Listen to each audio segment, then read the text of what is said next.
کیسی ڈیٹیل اللہ نے بیان کی, سب احکام کی دھجیاں اڑائی جا رہی ہیں, دیگوں کو زیادہ فوکس کیا جا رہا ہے. کیا خیال ہے بھائی, مرنے کے بعد فوکس کس کو کیا جا رہا ہے؟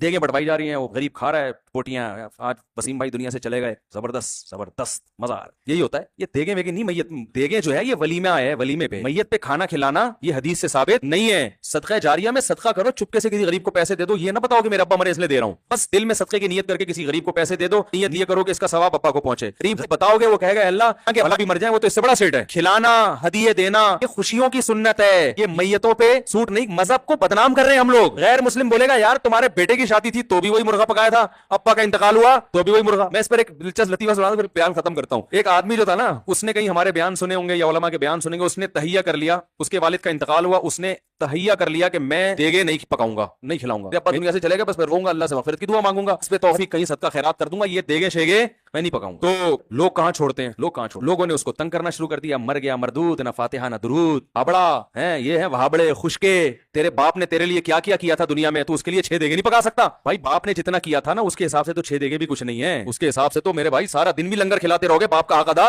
نہیں ہوگا. تو اب وہ تو دعائیں ہیں اور چپکے سے صدقات و خیرات ہے اس کے لیے. اور تمہیں کس نے, اللہ نے یہ تھوڑی کہا کہ باپ کے لیے ان مختوں کو دیگے کھلاؤ, ٹھیک ہے نا, جو تمہیں تانے دے رہے ہیں, لیکن پبلک چھوڑتی نہیں ہے. تو پبلک نے اس کو تانے دینا شروع کیے, ابے تیرا باپ دنیا سے چلا گیا, یہ خشکا, یہ وہابڑے, اور یہ جو بھی تانے فرقہ پرستی کے دیے جاتے ہیں خشکے, ان کی تو قسمت میں کھانا ہے ہی نہیں, ان کے تو گناہوں کی وجہ سے اللہ نے ان کو ویسے ہی بھوکا ننگا رکھا ہوا ہے. تو ایسے ایسے عجیب عجیب تانے نا, تو وہ بیچارہ تانوں سب تانے تو انسان پہ اثر ہوتے ہیں. تو اس نے ایک چال چلی, اس نے بولا بھائی ٹھیک ہے لوگ مجھے کنجوس کہہ رہے ہیں نا, تو میں اس کنجوسی کے تانے کو بھی دور کروں گا, لیکن انہوں نے جو مجھے اذیت دی ہے نا اس کا بھی جواب دوں گا. اس نے تیجے پہ بلا لیا سب کو, بولا آ جاؤ بھائی لنگر ہے. تو ہمارا تو اپنا اسٹائل ہے نا, پھر اس کا یہ والا اسٹائل نہیں تھا. اگر وہ مجھ سے پوچھ کے جاتا نا تو پھر اور زیادہ لوگوں کو ذلیل کر سکتا تھا, وہ میں اس کو بتاتا اس طرح کرو. لیکن خیر اس نے کیا کیا, اس نے پبلک کو بلا لیا, جو تانے دے رہے تھے بلا لیا سب کو, مرغے شرغے پکائے, بڑی لش پش قسم کی قورمہ بریانی پلیٹیں لوگوں کے سامنے رکھ دی. اب لوگ ایک دم جیسے ہی کھانے کے لیے لوگوں نے نوالا ڈالا ہے نا برتن میں, وہ روٹی کا لقمہ اور بوٹیاں اٹھائی ہیں منہ کے قریب لے کر آیا, اس نے کہا ایک دم اسٹاپ, 1 سیکنڈ میری بات سن لیں. لوگوں نے کہا جلدی بتاؤ بھائی, میت کو عذاب ہو رہا ہے نا قبر میں, یہی جذبہ ہوگا لوگوں کا, میت کو کیا ہو رہا ہے, کچھ ایسا ہوا نہیں ہے میں اپنی طرف سے, لیکن جذبات یہی ہوتے ہیں لوگوں کے, بھائی میت کو کیا ہو رہا ہے, عذاب ہو رہا ہے, ہم یہ جب کھائیں گے تو وہ عذاب وہاں سے, یہی مطلب ہے نا کھلانے کا.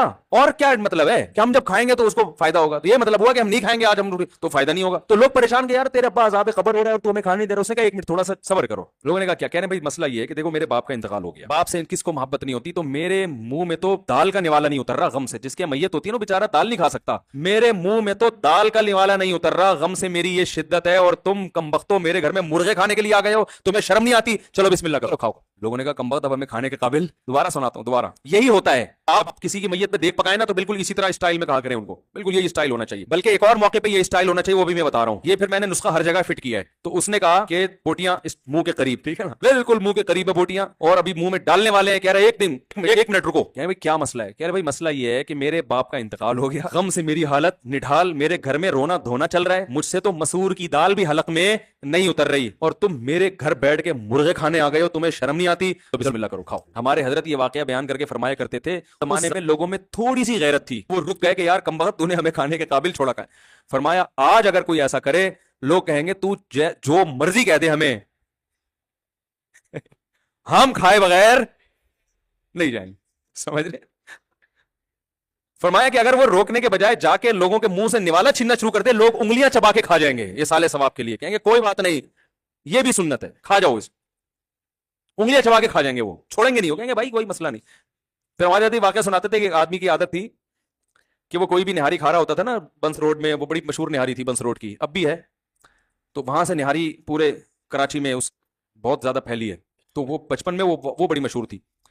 تو حضرت فرماتے تھے جو بھی نہاری کھا رہا ہوتا تھا, ایک بندہ جاتا تھا, اس کو تھوڑا سا نا وہاں ساتھ بیٹھ کے تھوڑا سا اس کی پلیٹ میں نیمبو ڈال دیا, اپنی طرف سے لیمو, تو انسان پھر اب آپ نے کسی کا اکرام کیا ہو, تھوڑا سا نیمبو نچوڑ دیا ہو, تو اگلا پھر مروت میں آتا ہے, وہ کہتا ہے چلیں جی بسم اللہ کریں, آپ بھی کھا لیں, تو کہتے چلو میں نے نیمبو بھی ڈال دیا تو میں بھی کھا لیتا ہوں.